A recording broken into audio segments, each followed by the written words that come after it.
இன்றைய தியானம். எங்கள் பகைஞர் எல்லாரும் அதை கேட்டபோதும், எங்கள் சுற்றுப்புறத்தாராகிய புறஜாதியான அனைவரும் கண்டபோதும் மிகவும் முனையற்று போய், இந்த கிரியை எங்கள் தேவனால் கைகூடி வந்ததென்று அறிந்தார்கள். நெகேமியா 6:16. ஆண்டவரும் இரட்சகருமாகிய இயேசு கிறிஸ்துவின் நாமத்தினாலே இந்த காலைவேளையிலே இன்றைய தியான நிகழ்ச்சியின் வாயிலாக உங்கள் ஒவ்வொருவரையும் சந்திப்பதில் நான் கிறிஸ்துவுக்குள் மிக்க மகிழ்ச்சி அடைகிறேன். பிரியமானவர்களே, நெகேமியா இடிந்து போன அலங்கத்தை 52 நாளுக்குள்ளே கட்டி முடிச்சிட்டார்.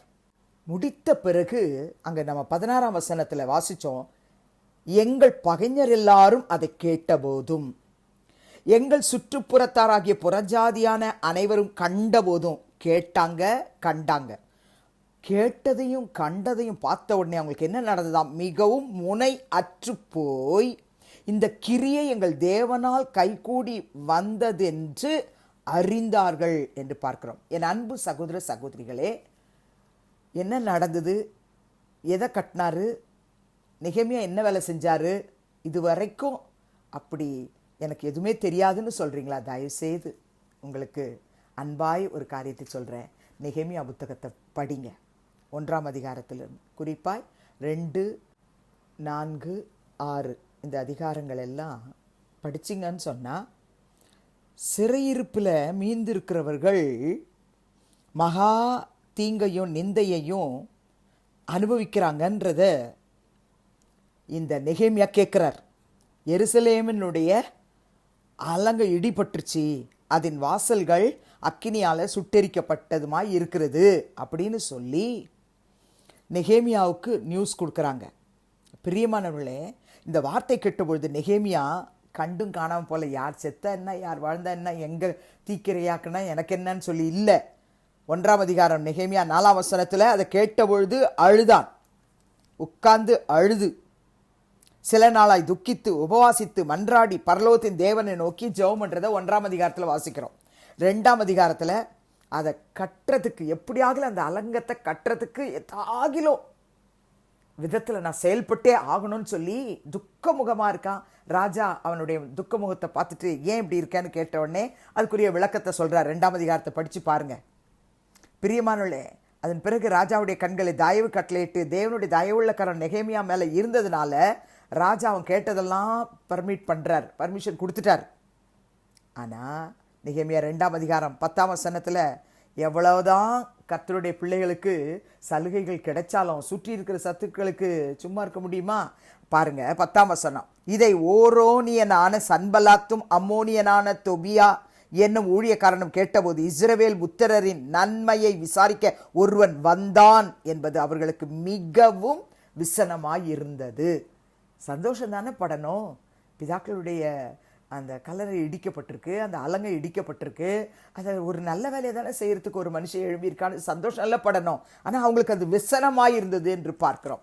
இதே நெகேமியா 4ஆம் அதிகாரம் 1ஆம் வசனத்தை பாருங்க. நாங்கள் அலங்கத்தை கட்டுகிற செய்தியை சன்பலாத் கேட்டபோது அவன் கோபித்து எரிச்சல் அடைந்து யூதரை சக்கத்தம் பண்ணி. பிரியமானவர்களே, நல்ல காரியம் செய்கிறாங்க அப்படின்னும் போது அவங்களுக்குள்ள கோபம் வருது, எரிச்சல் வருது. அது மாத்திரமல்ல, நெகேமியா 4:7 படிங்க. எருசலேமின் அலங்கத்தை கட்டுகிற வேலை வளர்ந்தேறுகிறது என்றும் இடிக்கப்பட்ட இடங்கள் அடைப்பட்டு வருகிறது என்றும் சன்பலாத்தும் தொபியாவும் அரபியரும் அம்மோனியரும் அஸ்தோத்தியரும் கேட்டபோது அவர்கள் மிகவும் எரிச்சல் அடைந்தார்கள்னு பார்க்குறோம். பிரியமான சுற்றிலும் சத்துருக்கள் தான், ஆனால் சோர்ந்து போகலை நெகேமியா. 6ஆம் அதிகாரம் 1-2 வசனத்தை வாசிக்கலாமா? நான் அலங்கத்தை கட்டி முடித்ததையும் இனி அதிலே திறப்பு ஒன்றும் இல்லை என்பதையும் சன்பலாத்தும் தொபியாவும் அரபியனான கேஷும் எங்களுக்கு உண்டாயிருந்த மற்ற பகைஞரும் கேள்விப்பட்ட போது, நான் வாசல்களுக்கு இன்னும் கதவு போடாது இருக்கையில் சன்பலாத்தும் கேஷிமும் ஆள் அனுப்பி, நாம் ஓனோ பள்ளத்தாக்கில் இருக்கிற கிராமங்கள் ஒன்றில் ஒருவரை ஒருவர் கண்டு பேசுவோம், வாரும் என்று கூப்பிட்டார்கள்.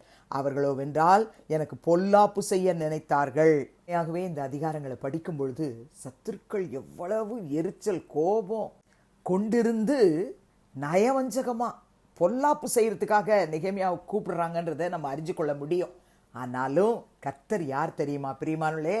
நீங்க யாத்ராகமம் 14 அதிகாரத்திலேயே கர்த்தர் தம்முடைய ஜனத்துக்காக என்ன செஞ்சாருன்றத சிவந்த சமுத்திரத்தை கடந்து வரும்பொழுது நாம வாசித்திருக்கிறோம், பல முறை வாசிச்சிருக்கோம். ஒரு முறை கூட நீங்க வாசிக்கலன்னா கர்த்தர் தம்முடைய ஜனத்துக்காக என்ன செஞ்சார்? யாத்ராகமம் 14:25 படிங்க. இஸ்ரவேல் ஜனங்களை துரத்திட்டு வர்ற பார்வோனுடைய ரதங்களை என்ன செஞ்சார்னு பாருங்க. அவர்களுடைய ரதங்களிலிருந்து உருளைகள் கழலவும் அவர்கள் தங்கள் ரதங்களை வருத்தத்தோட நடத்தவும் பண்ணினார். யார் பண்ணா? கர்த்தர். பிரியமானவர்களே, அப்பொழுது எகிப்தியர் இஸ்ரவேலரை விட்டு ஓடி போவோம், கர்த்தர் அவர்களுக்கு துணை நின்று எகிப்தியருக்கு விரோதமாக யுத்தம் பண்ணுகிறார் என்றார்கள். அவங்களுக்குள்ள பேசிக்கிறாங்க, போயிருவோம், வேண்டாம், இஸ்ரவேல் ஜனங்களுக்காக கர்த்தர் யுத்தம் பண்றார்ப்பா அப்படின்னு. அதாங்க நம்ம கர்த்தர். சத்துருக்கள் எவ்வளவு நமக்கு விரோதமாக எழும்பினாலும் என்னாங்க 23:23 நம்ம வாசிக்கிறோம் இல்லையா? யாக்கோபுக்கு விரோதமான மந்திரவாதம் இல்லை, இஸ்ரவேலுக்கு விரோதமான குறிச்சொல்லுதலும் இல்லை. தேவன் என்னென்ன செய்தார் என்று கொஞ்ச காலத்திலே யாக்கோபையும் இஸ்ரவேலையும் குறித்து சொல்லப்படும். உங்களை குறித்து என்ன குறித்து சொல்லப்படும்? இந்த காரியம் கைகூடி வர பண்ணினது கர்த்தர் தான் அப்படின்னு சொல்லி பேசிக்குவாங்க. பெரியமானே, உண்மையாகவே நீங்க கலங்கி இருக்கிறீங்களா? பயப்படாதீங்க. நெகேமியா 6 அதிகாரம் 16 வசனத்தின்படி இந்த கிரியை எங்கள் தேவனால் கைகூடி வந்ததென்று சத்துருக்கள் அறிவார்கள். ஜெபிக்கலாமா? பரிசுத்தமுள்ள பிதாவே, இயேசு கிறிஸ்துவின் நாமத்தில் உடைய சமூகத்துக்கு நாங்கள் வருகிறோம். நெகேமியா 6:16 நாங்கள் வாசிச்சோமே, அதே போல இன்றைக்கும் எங்கள் குடும்ப வாழ்க்கை, ஆவிக்குரிய வாழ்க்கை ஆண்டவரே, இன்றைக்கு அநேகருடைய குடும்பங்களில இடிக்கப்பட்டிருக்கிறது ராஜா. ஆவிக்குரிய வாழ்க்கை ஆண்டவரே இடிக்கப்பட்டிருக்கிறது.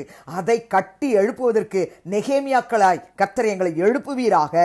அதை கட்டும்பொழுது சத்ரு, உலகம், மாமிசம், பிசாசு எங்களுக்கு விரோதமாய் வந்தாலும், கோபத்தோடு எரிச்சலோடு பொல்லாப்பு செய்ய எத்தனித்து வந்தாலும், தேவனே நெகேமியாவுக்குள் கொடுத்த அந்த வல்லமையின் ஆவியானவர் எங்களுக்குள் இருந்து எங்களையும் கொண்டு ஆண்டவரை இடிந்து போன அலங்கங்களை கட்டுவதற்கு வழி நடத்துவீராக.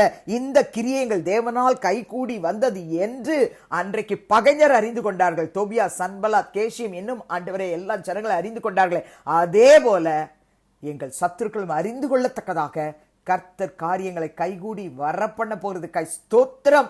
நம்முடைய பிள்ளைகளுக்கு விரோதமாய் எழும்புகிறதான பார்வோனின் சேனைகளை கர்த்தர் நீர் யாத்ராகமம் 14:25 என்ன செஞ்சீரோ அதை செய்து முடிப்பீராக, ஆசீர்வதிப்பீராக. இயேசுவின் நாமத்தில் பிதாவே, ஆமென். கிறிஸ்துவுக்குள் பிரியமானவர்களே, இந்த நாளிலே கர்த்தர் தாமே உங்களோடு கூட இருப்பாராக, உங்களை ஆசீர்வதிப்பாராக, உங்களை நடத்துவாராக. ஆமென்.